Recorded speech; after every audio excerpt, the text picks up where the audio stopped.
if we relate in such a way, then the word unconditional love is not possible. That cannot happen if we live love and relationships through exchanges. So that's what I mean by transactional. And now maybe you start thinking about your own relationship or relationships that you had, and you're like, so regulating our nervous systems, like emotional mastery, it's a major skill. And then also self-awareness, to be able to own our projections, our stories, our narratives, our beliefs, what's on our side of the fence. Super important as well. And to be able to navigate tensions, to deal with conflicts, to find ways how you and your partner can meet with words or even without words and move through conflict. All of this becomes very, very important the deeper you go. Welcome to another episode of Stream of Consciousness. In this episode, I'll share my perspective on love in the modern world, dating and relationships in a superficial age. Super fascinating topic. I'm really excited. Let's get started. All right, so who of you has been dating lately, in a relationship, ended their relationship, and how was your experience? All of us are experiencing relationships in a very different way. And I also believe that the way we relate with one another is also in some ways also what we learned, how we were conditioned, what we saw and observed in society, be it our parents, other friends, in movies, and so on and so forth.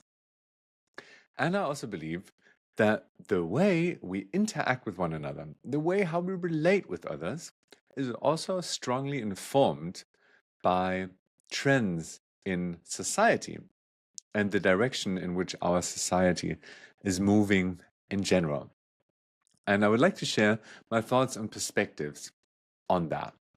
And as in all other Stream of Consciousness episodes, I didn't write down, prepare a script, because my intention is to share in the most authentic way with you what's alive for me, what's my inner truth and perspective on this topic. All right, relationships. What I'm seeing is, so I've been living in Berlin for the last 8 years. And Berlin is a fascinating place because we can observe so many different, lifestyles, concepts, ways of living, and ways of relating. And I think Berlin taught me a lot about, it definitely broadened my horizon of, what can happen, like how we can relate with one another and how other people like to do that. So I got very, very inspired. And at the same time, I also saw that there are certain patterns of relating with one another that I experience to be very superficial. Superficial in several ways, in aspects, and I would like to share them with you. So one aspect that I observe is that often relationships have an element that feels transactional. And transactional for me means, in a relationship, that I only love you if you give me something, if you do this or that for me. And if we relate in such a way, then the word unconditional love is not possible. That cannot happen if we live love and relationships through exchanges. So that's what I mean by transactional. And now maybe you start thinking about your own relationship or relationships that you had, and you're like, am I living a transactional relationship style? And I'm actually really curious to hear right now what is happening inside of you while you're thinking about this. So I actually invite you right now just to browse in your memory recent experiences of relationships, either current relationship or relationship that you had, where you felt like, I actually either I was imposing this transactional idea on my partner. And it's very often implicit. It's not that people say, I only love you if you give me that. Sometimes people even do that. And I find that even more like honest and direct, like, yeah, actually, I want this from you, and then I give you that. And often it comes in more subtle ways. It comes in ways where you feel that someone else is wanting something else from you before they return your love.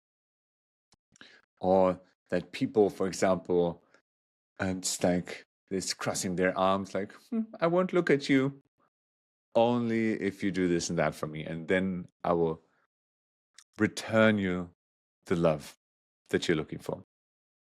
There are many other ways. Basic idea is love in a relationship transactional? Does someone have to do something in order to earn and receive your love? And that's for me a way of, for me, that feels superficial. And it's also super unhealthy in my perspective, because it prevents you and your partner from deepening the relationship and establishing a level of trust which you might be looking for. And trust doesn't come from, if you give me that, I'll give you that, and then we have more trust. Trust comes from spaciousness, where you allow someone else in a generous way to express themselves freely. Trust comes with many different aspects. It comes with setting clear boundaries, being reliable, holding yourself accountable for what you do. It comes with being able to hold secrets that other people share with you. It comes with integrity. It comes with being non-judgmental, and really comes with the generosity of opening up a space where people can be just who they are. And that's, for me, important in relationships that can deepen. And this was actually a model designed by Brené Brown. Brené Brown is a professor. She has spent a lot of time researching on these topics of vulnerability, leadership, courage. And it's very fascinating to check that out and to learn a little bit more about nourishing relationships. Yeah, so we've been talking now about relationships, transactional love, and how we can actually create and cultivate trust. Now, how does that relate with living your essence? For me, living your essence is also being transparent about your inner world, and that in a state that comes with a lot of spaciousness, non-judgmental spaciousness. And for me, like, nourishing relationships come from letting other people into your world, into your soul, into your heart. So it's very obvious, actually. If two people meet and they just meet on their superficial layer, that it's impossible to get to depth. If you meet on the surface, you can't meet in the depth. And for me, living your essence means, like being authentic and having the courage to let other people into the world, into your world. And that's something that I have been training, because over a larger period of my life, I thought that it's actually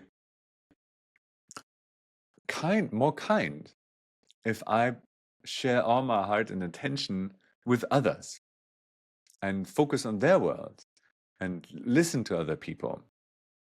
And it's a beautiful thing.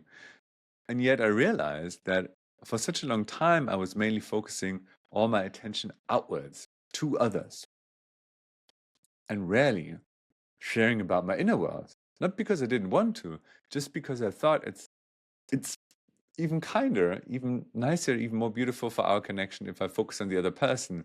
But then one day I just realized if I'm only out there with you, I'm never with myself. And if I then look at myself in my inner world, I also get to discover myself in a new way. And I realized actually that I hadn't practiced this skill. And it was quite challenging in the very beginning. Like just observing what's going on inside of me and trying to answer this question, what do I actually need? What do I actually want? So why I'm sharing this is because I invite you into this courage of making a step closer towards yourself, listening to yourself, because this, in my perspective, also contributes in the most beautiful way to your relationships, that they don't stay on a superficial level. If two people meet and they share their truth, their deepest truth, this will create so much space and trust that this relationship can only go deeper. And then what I also see is that the deeper we go, the more skill we need. It's like diving. If you've been diving before, or if you've just like even without equipment, if you go deeper, you need to equalize your nose. But also, if you go deeper with entire scuba diving equipment, you need to do some stops to decompress. You need to know how to navigate yourself underwater. You need to know how to breathe, how to save others. So there's more and more skill that comes the deeper we go. And the same is true, in my perspective, for relationships. The deeper we go, the more unknown we'll find. The deeper we go, the more insecurities may come. The deeper we go, the more vulnerable it might feel. And in this place of insecurity and vulnerability, we might find ourselves acting in ways that are not very skillful. So if we then learn, for example, to bring us back into center, to regulate our nervous system, we can deal with way more either emotions or depth or uncertainty. So regulating our nervous systems, like emotional mastery, is a major skill. And then also self-awareness, to be able to own our projections, our stories, our narratives, our beliefs, what's on our side of the fence. Super important as well. And to be able to navigate tensions, to deal with conflicts, to find ways how you and your partner can meet with words or even without words and move through conflict. All of this becomes very, very important the deeper you go. So when we speak about love in the modern world, I see, as I started out, many superficial encounters. And I believe that all of us are longing actually for a deeper and more nourishing connection. And I also believe that many, or I assume that many of these connections stay on this level because there's insecurity of how do we do this? How do we go deeper? How do we navigate through this uncertainty? And that's why I love to share all these insights, these tools, these practices that can support you in going deeper and deeper and just building this amazing, beautiful relationship and foundation. I, for myself, right now, I'm in a very, very beautiful relationship for the last 8.5 years. It's such a long time. And I've learned so much on this path.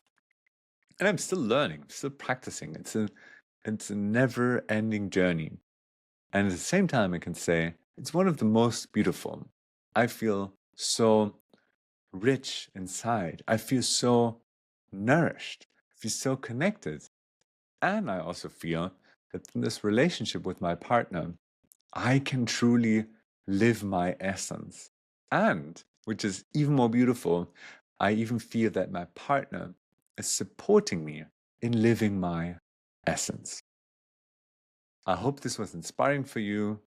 I hope that you can take some of these impulses also into your life, into your relationships with your partner, with friends, with family. And I wish you all the best. So, see you next time in the next episode of Essence.